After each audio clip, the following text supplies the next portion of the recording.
Okay, let's unpack this. We are diving deep into a really high-stakes, almost subterranean conflict. It weaves together failing diplomacy, forbidden alchemy, and this desperate search for two missing envoys. Yeah, and our focus today is squarely on the Scallon Nightrunners, Seregil and Alec.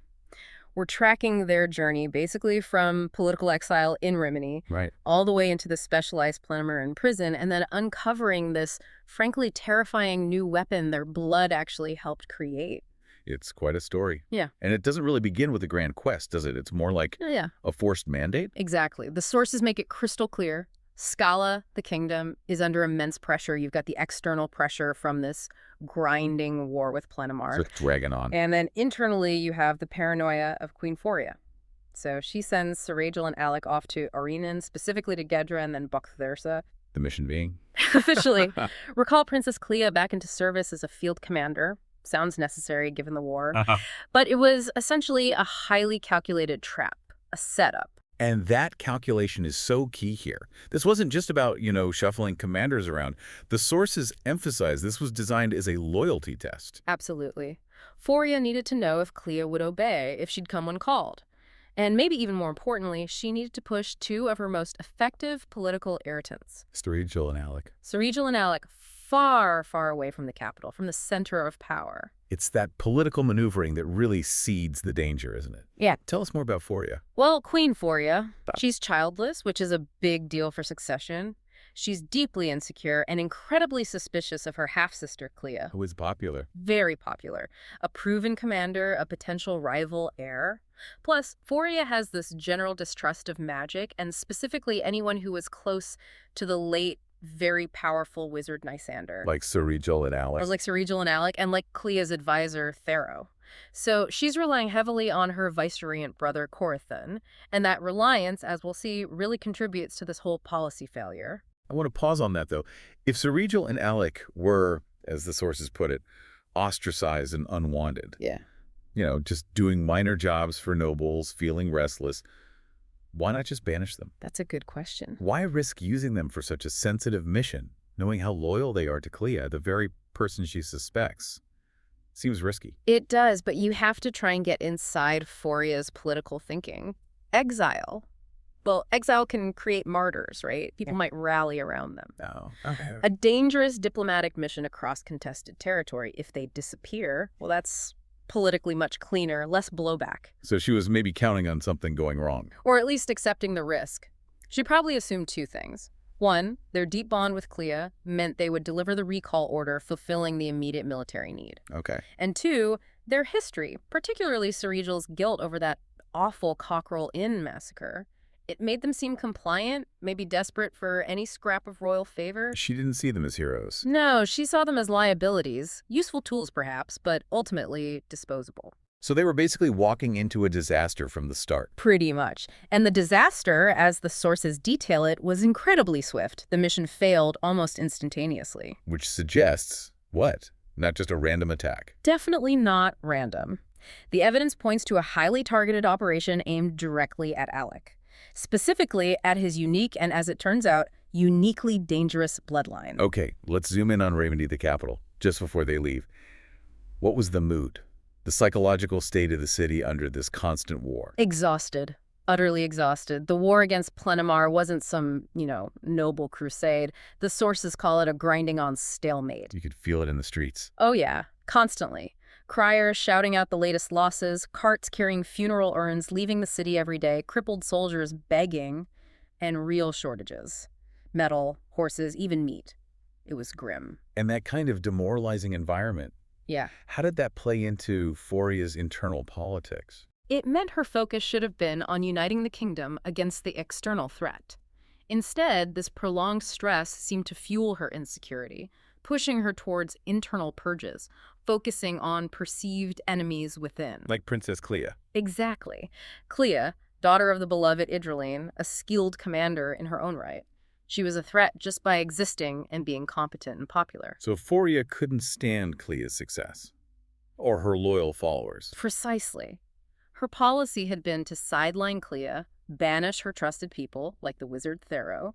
Suddenly recalling Clea wasn't an invitation. It was an order issued under the duress of war, a power play. And summoning Seregil and Alec to the Chamber of Judgment, that was deliberate staging. Oh, absolutely. The Chamber of Judgment is this imposing room designed to make people feel small, to project unchallengeable royal authority. It was a calculated move to underscore their precarious position right before sending them off. And their precariousness stemmed from their past actions, right? Why were they such a specific threat to Foria? Because they knew things. And they'd shown they weren't afraid to expose corruption. They were key in uncovering Foria's own past indiscretion in the Laran affair, which was embarrassing. But more damagingly, they helped expose details about that misplaced gold shipment involving Vice Baron Barius.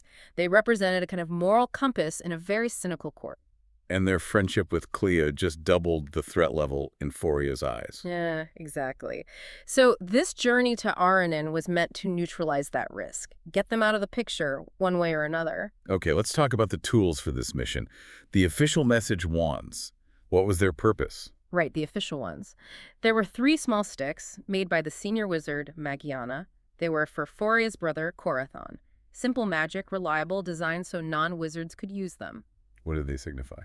Red meant they'd arrived safely in Gedra. Blue meant safe arrival in Bakthursa, the second stop. And the last one, that was for Clea herself to break, signaling she'd complied and was on her way back to Rimini. So basically Foria's little check-in system. Just making sure they didn't just, defect to Clea. Pretty much. Accountability. But the suspicion didn't stop there, did it? No, because Thero, Clea's wizard friend, who Foria had basically strong-armed into her service, he was playing his own game. Yeah, Thero was immediately put under watch, which tells you everything about Foria's trust levels. He didn't trust her or Corathan either. Not one bit. So he gave them? He gave them a second set of wands. Secretly. Yellow, green, and brown. A private line just for him. Circumventing the official channels entirely. Totally. His instructions were clear. Use these to report back to him, especially if Clea decided to defy the queen or if anything seemed off. It shows you the official chain of command was already broken before they even set foot on the boat. Incredible distrust all around. So they arrive in Gedra, send the red signal. Job done, step 1. They accept an escort offered by Regil E. Mullen, the local Kunari leader in Gedre. And then silence. What happened in that forest? Ambush. Happened fast, deep in the Aranfe woods. The attackers were Zangadi archers, mercenaries, often tied to Plenimaran. It was brutal, total devastation. What did Thero and Meekum find when they eventually investigated? A grim scene. A ravine filled with the stripped bodies of the entire escort. Not just the Scalans under Captain Tranius, but the Aranfe traders too. Everyone, stripped of anything identifiable. Suggests more than just robbery. Oh, much more. They wanted to erase identities, confuse the trail. And the specific clues pointed towards something more magical, more sinister. Exactly. They found the Zangadi arrows, confirming the attackers, but the magical residue Thero found, that was the clincher. He identified the unique signature of a Dragorgos, a Plenimaran nasty, a necromancer's creation designed for disruption, disorientation, killing. Its presence meant high-level Plenimaran involvement, not just mercs for hire. And then there were the swords. Alec's Black Radley and Seregil's Fey Blade. Right. This is really significant. They weren't just broken, they were shattered and darkened to this weird, deep blue color. What does that tell us? That specific damage. It suggests the attackers weren't just blasting away with generic magic. That kind of specific discoloration, the way they fractured, it implies the magic used was tailored to neutralize those specific blades, especially Seregil's Fey sword. It might have absorbed their inherent magic or countered it somehow. Meaning the attackers knew exactly who they were facing and what weapons they carried. Precisely. Way beyond what you'd expect from random slavers or bandits. This was planned. Targeted. But Seregil managed to leave one clue behind. A breadcrumb. He did. Amidst the chaos, he managed to drop his heavy ruby ring, the one Clea had given him. He knew Thero or Clea would recognize it instantly. Proof of life and a sign he wanted to be found. Yeah. And the fact that most of the official message wands were also found nearby but wiped clean of their paint, it all screamed violent capture and a deliberate effort to hide what happened and who was taken. Specifically Seregil and Alec. Okay, let's follow Seregil's path first after the capture. He wakes up in a bad state. Terrible state. Naked, shackled, and critically ill. That illness isn't just shock. It's his body's severe, known reaction to the death magic of that Dragorgos used in the ambush. So he's fighting for his life from the moment he wakes up. And the restraints. Heavy iron, hand and foot bars, making movement agonizing. But the worst part, psychologically, is the headgear. The branks. Yes, that iron cage around his head. It's designed for humiliation, for silencing. But crucially, its use tells us something important. What's that? His captors clearly mistook him for a wizard. Seregil isn't a wizard, he uses minor charms, but the branks are typically used to stop spellcasting, to control magical power. And they branded him too? Yeah, the slave mark S's on his forearm and leg, finalizing that loss of identity, reducing him to property. But the place he's held, it's strangely luxurious. It is. Comfortable, fine quarters. Which is jarring. It suggests a wealthy owner, someone who values this particular property highly, maybe keeping him isolated like some rare, dangerous specimen. And cared for by an elderly slave woman. Zoriel. Her job is just to keep him alive. Fed, but completely cut off. No contact with other slaves, no information. It's isolation as torture, designed to break him down mentally. And then comes the moment he looks out the window. A double shock, really. A complete gut punch for Seregil. First, he sees Alec alive, which must have been this huge surge of relief, followed immediately by horror. Because Alec is. Alec is also restrained, a chain and collar being led across the garden, and the person leading him. Seregil recognizes him instantly. Ilar, a friend, a lover from Seregil's wild youth in Aranan, someone who vanished years ago without a trace. And now he's here, in this Plenimaran household, clearly in a position of trust. Exactly, operating under a new name, Kenir. This isn't just captivity, it's Seregil's past, his personal history being twisted and used against him, utter betrayal staring him in the face. Okay, let's pivot to Alec then, because he's the real target here, isn't he? Who is this captor? Alec is now the property of a man named Yhakobin. He uses the title Ilban, which means something like master or high scientist. And he's Plenimaran. Powerful. Immensely wealthy, powerful Plenimaran alchemist and scientist. But, and this is important, the sources stress he's not a necromancer. He actually despises necromancy, sees it as crude. Even though he works for the Overlord. He does. The Overlord's heir is apparently frail, needs special tinctures, elixirs, so Yhakobin provides them, but his personal research, his passion, that's alchemy. And Alec is the key ingredient for that research. Not because they think he's a wizard, like Seregil. They might initially think that Alec is also branked and has these seamless metal cuffs, typical wizard restraints, but Yhakobin quickly realizes the real prize. It's Alec's blood, his heritage, his Yashil status half-human, half-Azadriel Fae. That specific Fae bloodline. Why is it so valuable to an alchemist? It's unique, tied to ancient, almost mythical lore about life extension, maybe even immortality, perfect poisons, perfect elixirs. Yhakobin sees Alec not as a person, but as a living, irreplaceable source material for his magnum opus. The alchemical tests sound horrific, clinical and degrading. They were. Yhakobin would prick Alec's finger, take a single drop of blood, and ignite it. He'd watch the flame color intently. Looking for signs of purity, essentially. Muddy red meant the human impurity. Vivid blue was the sign of the true strain, the pure Hazadriel Fae essence. Sometimes it flared with shifting, iridescent colors, suggesting power, maybe instability. These tests dictated the next steps. The tinctures he was forced to drink. Right. Heavy metal concoctions, lead, silver, gold, each linked to different amulets Alec was forced to wear. They induced different effects. Terrible lethargy, burning fevers, sometimes intense euphoria. Yhakobin was meticulously mapping how this unique bloodline reacted to different alchemical elements. It's literal human experimentation. Absolutely. And the abuse wasn't just clinical. He was whipped for any resistance, like trying to escape or kicking Yhakobin. And the sources mention this particularly degrading detail, waking up to find his vital fluids had been harvested while he slept. Just constant violation, physical and psychological. Total dehumanization. Forced to serve the man who is literally draining the life out of him. It's this calculated cruelty that makes Alec vulnerable, makes him later seek some kind of comfort, even brief trust in Ilar. He needed some escape, any escape, from Yhakobin's clinical horror. Which brings us directly to the ultimate goal of all this horror, the creation of the Recaro. This creature is the physical result of everything Alec endured. And the sources immediately connect this Recaro back to that old prophecy Alec received years ago, don't they? Yeah. He will father a child of no woman. They do.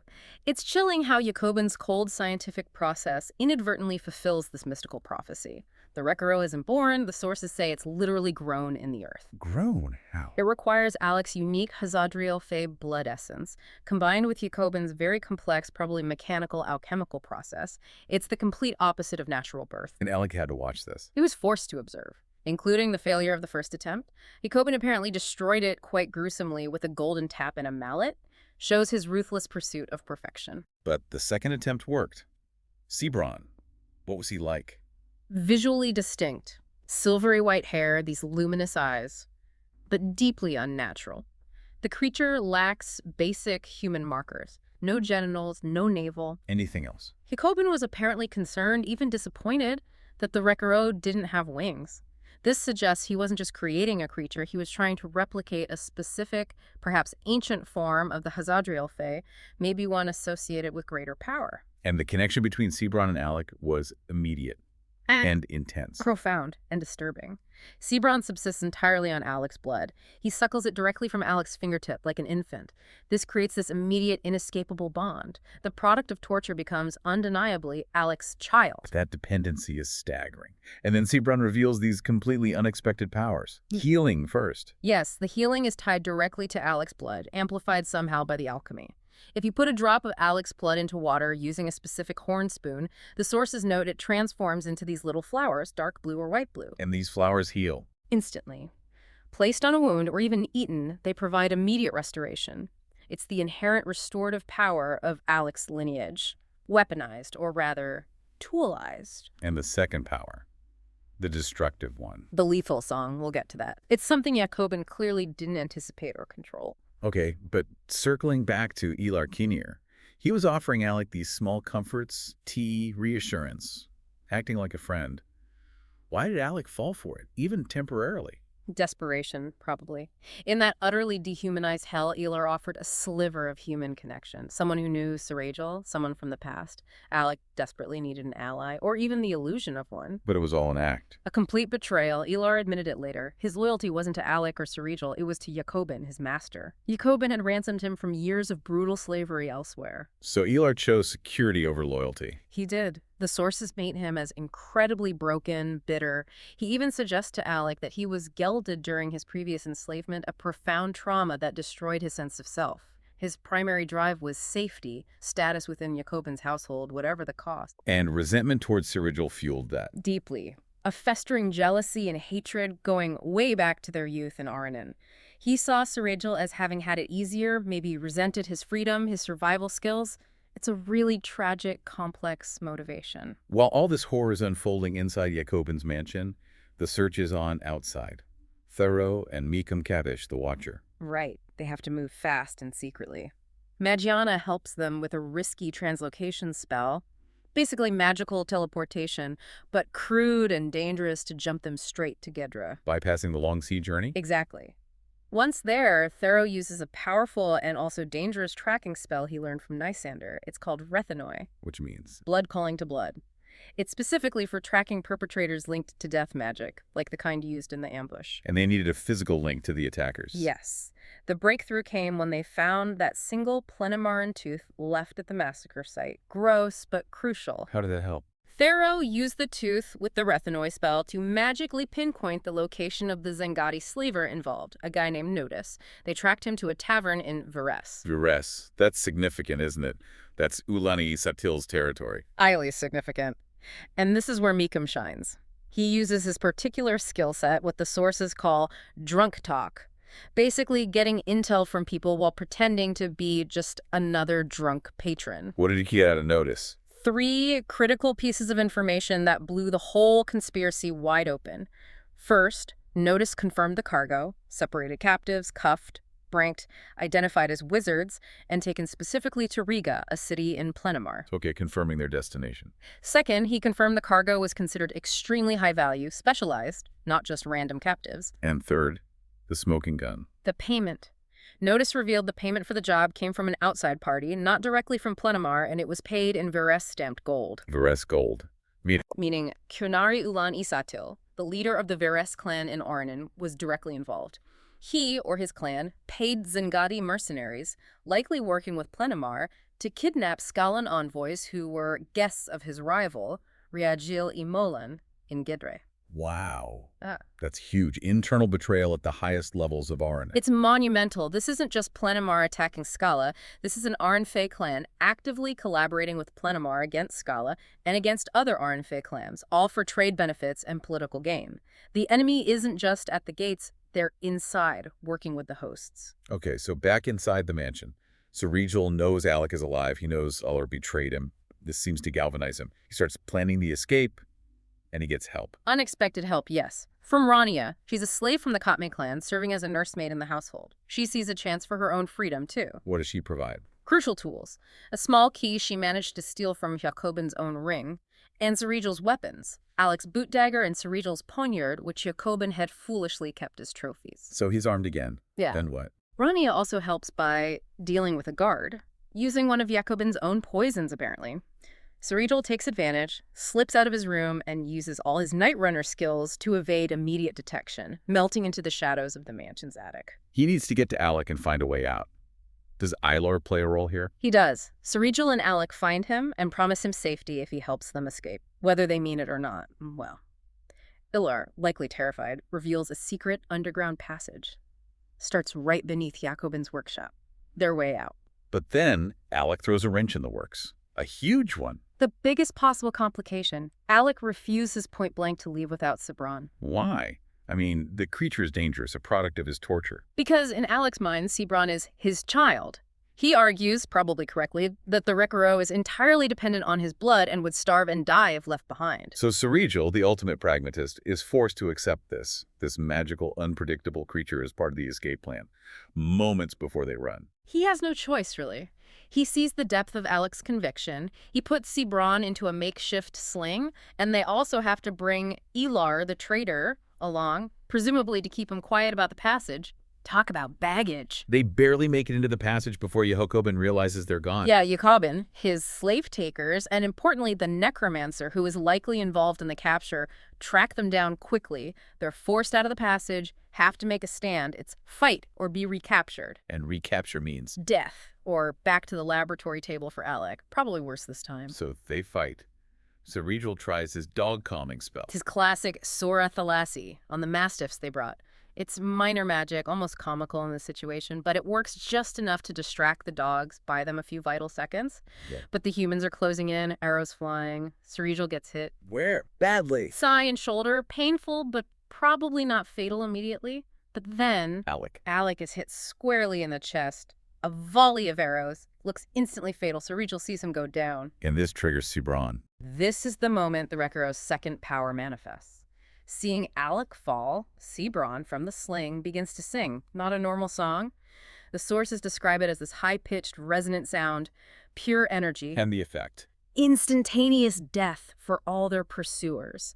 Yhakobin, the necromancer, all the slave takers, they just drop dead. No marks on their bodies, just silent death from the sound. A living weapon of mass destruction, unleashed by grief. Exactly. But then the duality, the destruction is immediately followed by restoration. Seregil reaches Alec. Finds him lifeless, no breath, no pulse. But then Sebron starts to cry. Real tears. And the tears. The tears fall onto Alec's fatal chest wounds, and Alec comes back to life, resurrected, pulled back from the brink by the creature's tears. Unbelievable. How is that even possible? Thoreo later speculates the tears might be linked to the vital fluids Yhakobin harvested, somehow concentrated or transformed by the alchemical process. But nobody really knows. It's unprecedented magic. And the first thing Sebron does after saving Alec? Instinct takes over.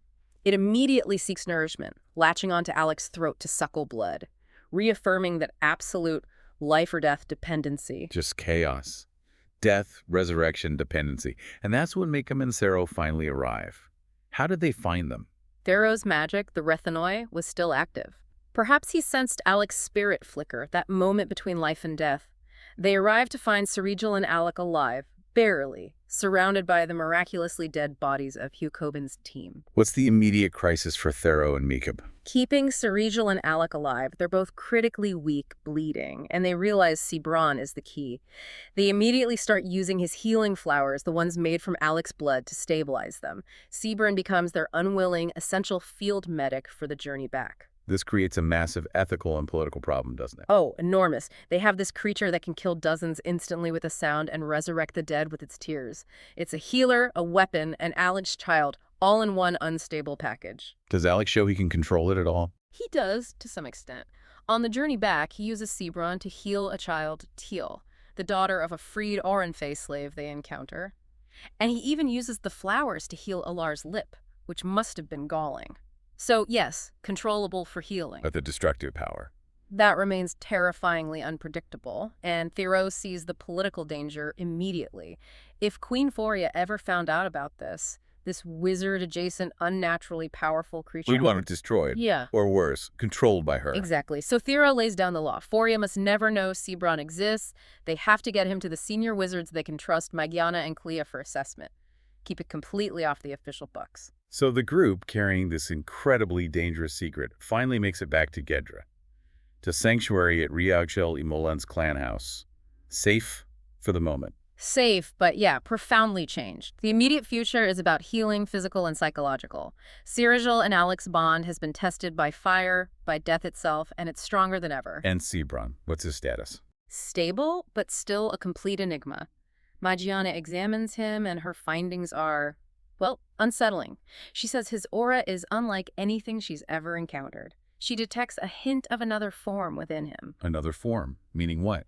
Yhakobin accidentally tapped into something even older. That's the implication. That maybe the Rekaro isn't just a new creation, but a manifestation or a vessel for something ancient. Something connected to the deep history of the Hazadriel Fae. Something Yhakobin certainly didn't intend or understand. Okay, let's boil this down. What are the key takeaways for you, the listener, from this whole ordeal? These complex webs of influence. First, the Plenimaran threat isn't just armies on the border anymore. They're using sophisticated, targeted methods, blending dark necromancy with cutting-edge alchemy to weaponize specific bloodlines.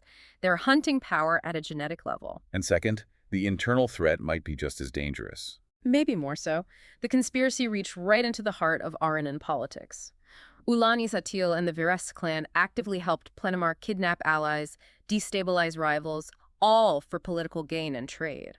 It shows how Plenimar can win by fracturing alliances from within. And finally, Sebron himself. The living paradox. Yeah. He's the embodiment of Alec's suffering, yet also his child. He's a potential weapon of mass destruction, but also their most potent healer. Carrying that secret, protecting him while fearing him. It's an impossible burden, especially knowing Foria would see him as an abomination and Plenimar would stop at nothing to get him back. So as they recover in Gedra, the path forward seems fraught. Where do they even begin to understand what Sebron is? And this is where the irony really bites. The only potential source of knowledge about Sebron's true nature, his potential limits, his connection to that other form, it lies with Alec's own people. The Hazadriel Fae. His estranged, murderous kin. The clan who kill all outsiders and half-breeds on sight, the very people Alec has spent his life avoiding. So Seregil, the ultimate cynic about fate, is now staring prophecy right in the face. Absolutely. Sebron is the child of no woman, born of Alec's stolen blood.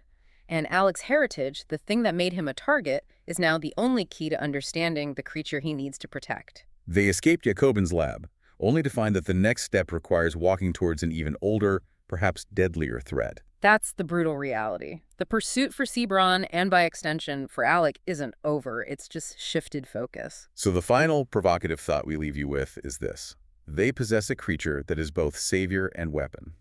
To understand it, perhaps control it, they likely need knowledge only accessible through the one group guaranteed to want Alec dead. Right. When the safety of potentially everyone rests on understanding this child of no woman born from your own violation, what price are you willing to pay? What choices will Seregil and Alec make when faced with the source of Alec's power and his deepest danger?